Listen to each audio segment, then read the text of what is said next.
L'histoire des Juifs d'Eretz Israël, racontée par Gérard Inger. Je terminais ma chronique précédente la semaine dernière en vous disant que le XVIIIe siècle n'allait pas être une période facile pour les Juifs d'Eretz Israël, pour plusieurs raisons. La première, c'est que au XVIIIe siècle, l'Empire ottoman est vraiment sur le déclin. Il combat sur ses frontières en permanence et perd des territoires, notamment toute la rive nord de la mer Noire, au profit des Russes et de Catherine II, Catherine la Grande Catherine.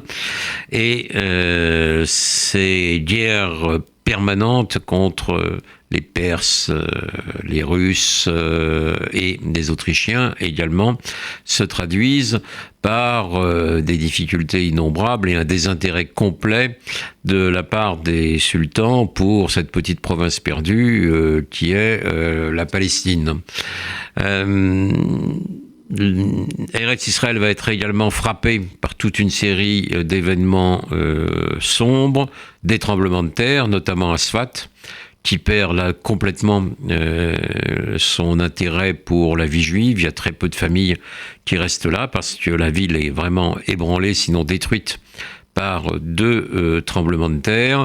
La peste qui sévit souvent dans la région, notamment à Jérusalem, où le fait d'être enfermé entre les murs de la citadelle favorise l'expansion de la maladie, qu'on ne sait naturellement absolument pas traiter à cette époque. Et donc, tout ça est assez sombre pour les Juifs d'Eretz. Néanmoins, tout n'est pas sombre parce que les Juifs s'organisent.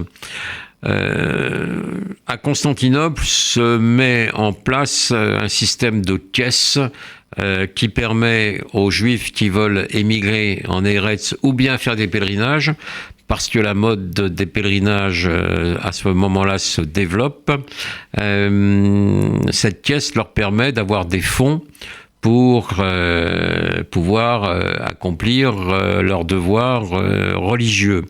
C'est important parce qu'elle aide beaucoup les communautés juives sur place qui jusqu'alors envoyaient des émissaires un peu partout dans le monde méditerranéen, à Alexandrie, au Caire, à Damas, à Istanbul, pour recueillir des fonds. Maintenant, tout ça est assez centralisé par cette caisse de Constantinople et ça permet de gérer un peu mieux la vie juive sur place.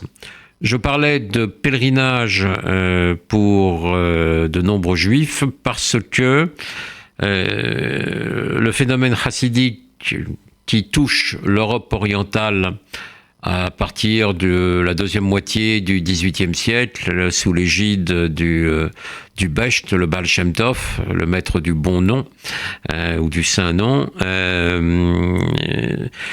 ce mouvement chassidique développe ses pèlerinages mystiques vers la Terre Sainte. Il le développe d'autant plus qu'en Europe orientale, les chassidim se heurtent aux Mitnagdim et aux défenseurs du Gaon de Vilna, un très grand nom du judaïsme qui reste un talmudiste et un rationaliste avéré face au mysticisme joyeux, certes, mais mysticisme quand même, des chassidim. Donc les chassidim vont souvent en Eretz, à la fois en pèlerinage, mais en même temps pour ouvrir des yeshivot. Et donc, on voit cette fois, contrairement à la période précédente, non pas simplement des synagogues qui sont créées, et dans la période précédente, c'était pas autorisé par les autorités ottomanes, même si souvent, moyennant finance, elles fermaient les yeux.